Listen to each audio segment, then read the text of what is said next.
High five, Shannon. I just thought we've missed out on reading the last bit of our book, and I'm dying to know what happens in the end, and I'm sure you are too.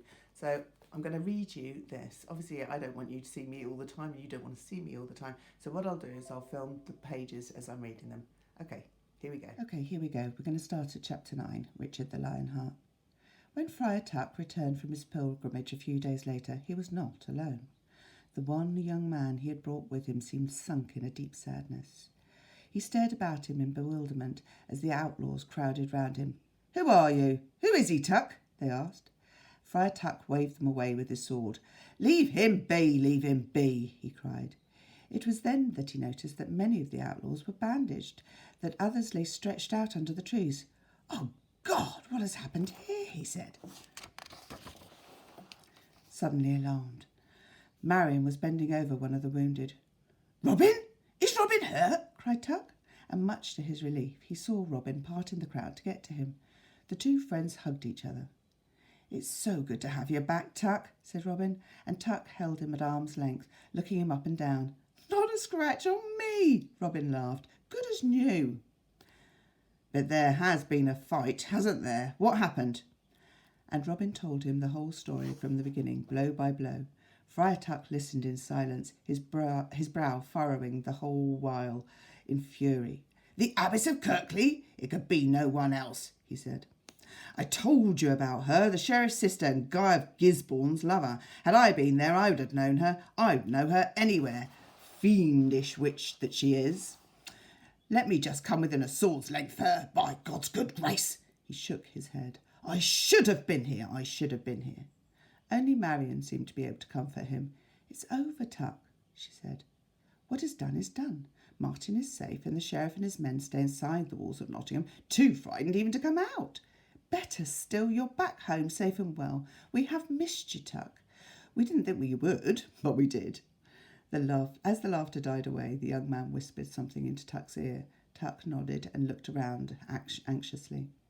"Little John," said Tuck. "Where's Little John?"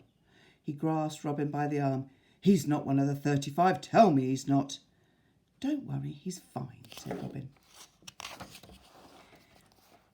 "He's gone back to the battlefield again to collect the best of their swords. He won't be long." And the young man smiled for the first time. "You know Little John, dear?" Robin asked him. "Oh, he knows him." Tuck spoke for him and put his arm around him. "He knows him well. I tell you, this man is heaven sent. By God's good grace, heaven sent. Did we not pray every day for freedom and justice? Well, we will have them both, and soon, for God has heard us. This man is the answer to all of our prayers. With his help, we shall have our good King Richard back home where he belongs. We know the vile usurper Prince John scours the land for gold, claiming he needs it to pay the king's ransom.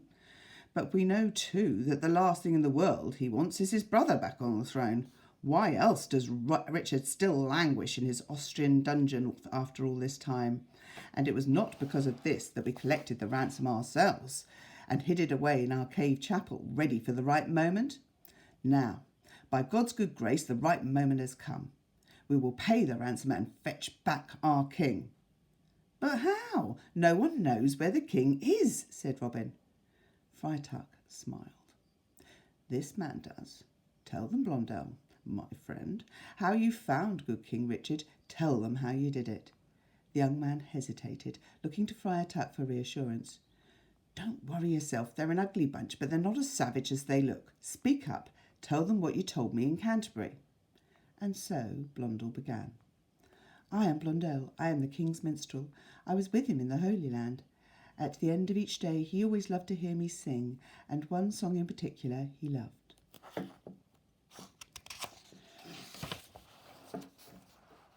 It soothed him, he said, soothed away his worries and his pains. Sometimes we would sing it together. We called it the Candlelight Song, a flickering tune like no other I've ever heard. He was taken hostage on his way home from the wars, and like everyone else, all I knew was that he was being held by the Duke of Austria, but I did not know where. He has dozens of castles. It could have been in any of them. So for these last months I've wandered through Austria playing the mad minstrel. I could walk around each castle singing the Candlelight Song, hoping he would hear me and know me and sing back the song. Castle after castle I tried. And there was no answering refrain. I began to despair. The day I found him was a wild and windy day. I remember that because I had to sing out loud against the wind. I thought it was an echo I was hearing at first, but it was not. It was another voice singing the same song. I had found my master. His voice caught in his throat at that moment and his eyes filled with tears. I couldn't see him, only his hands on the bars of the dungeon window across the moat. But it was him, it was his voice. He could speak no more. And do you know what Blondel did? Friar Tuck took up the story. He did what any loyal Englishman would have done. Anyone who did not know our Prince John as we do. He came back to London and told Prince John where the king was being held. And what did our valiant prince do? Did he send men to besiege the castle and rescue his brother? Did he send the ransom money? No, none of these. Tell them what he said, Blondel. Blondel broke through his tears. He said that Richard could rot there for all he cared. The crowd murmured in indignation. And then, Tuck went on expansively, and then the miracle happened. By God's good grace, Blondel came to Canterbury, to the Holy Shrine, to pray for his master, and I was there at Vespers praying too. I heard beside me a man crying, this man. We got to talking outside the shrine. We ate together, and I confess it, we drank together too, and he told me his story. It was God's good grace that brought us together, and it'll be God's good grace that will take us over the seas to Austria to pay the ransom and bring our king out of his captivity. We will have his master home, and we shall have our king back on his throne, and justice at last in this land. He turned to Robin and patted his great belly. Well, and isn't it food time now, by God's good grace? Just then Little John came into the encampment, laden with swords. He saw Blondel, dropped the swords with a clatter, and ran to him and swept him up in a great big bear hug. What a feast they had that night around the fire. Blondel taught the outlaws the candlelight song, and they sang it again and again until everyone knew it by heart. As the outlaws sang, Robin planned.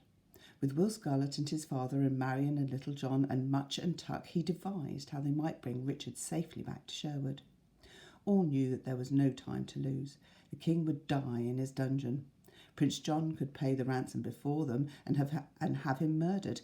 He was capable even of fratricide. They had no doubt of that. They had to move fast. The smelting of the gold began that night. It was to take all the next day for Little John to turn the gold chains and plates and cups and ewers and crosses into golden horseshoes. After all, as Little John said himself, you couldn't be too careful. With all those nasty folk about, thieving and everything they could lay their filthy hands on, nothing was safe these days, but horseshoes were safer than almost anything. No one ever stole horseshoes, and so that golden horseshoes would not wear away. Each shoe would be doubly shod, a shoe of solid gold and an iron one beneath it to protect it. Will Scarlet worked night and day at cutting and stitching until Robin and Much and Little John looked their parts, and that was no easy task. All three had to look like noblemen, like emissaries from the court of Prince John. They were to be accompanied by their holy friar, who insisted on a new habit of the best Irish cloth, and by Blondel, of course, who would travel as their servant, and therefore would need no new clothes. I shall call myself Robin, Earl of Locksley. Yes, Locksley sounds good, said Robin, dressed up in his finery for the first time, and parading like a peacock in front of Marion and little Martin that last evening. Marion smiled at him a little ruefully. Just don't ever forget who you really are, she said, and come back safe to Sherwood for me and for Martin. And so the next morning they rode away, their horses' hoofs glinting gold in the sunlight. But they were not glinting for long. By the time they reached London Road, the horses were covered in mud to their fetlocks, and the gold hidden from the world. Behind them they left the band of outlaws in the care of Marion, Will, and Robin's father, every one of them longing for the day that they would return to Sherwood with their king. They put up at an inn by the river at Southwark in London, a dingy, stinking place full of rats and filth, and that they were all glad to leave. The sea cross was wretched too, and particularly for Robin. Heaving over the ship's side, he longed for the trees of Sherwood and for ground that did not move under him. It was made all the worse for him because Little John would keep clapping him on the back and telling him to cheer up. Robin had never before felt like strangling him. The roads through France were no better than in England. The early autumn rains had turned them into quagmires. Every river they came to was swollen and bank high. Fording was usually quite impossible, and there were often long detours to the nearest bridge. Then they would lose their way. Tuck's much vaunted perfect sense of direction was proved fallible on too many occasions.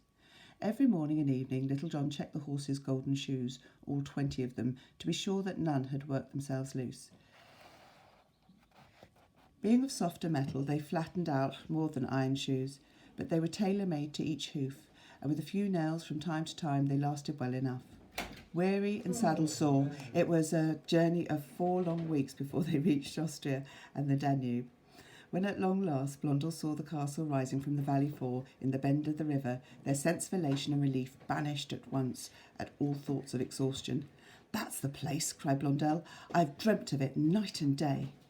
At Robin's suggestion, Blondel set off at once, alone, to find if the king was still there. They watched him ride slowly around the castle again and again before he came galloping back to them. He was breathless with excitement. "He's there! The king is there! He sang, he's there! I told him we brought him the ransom. We were taking him home."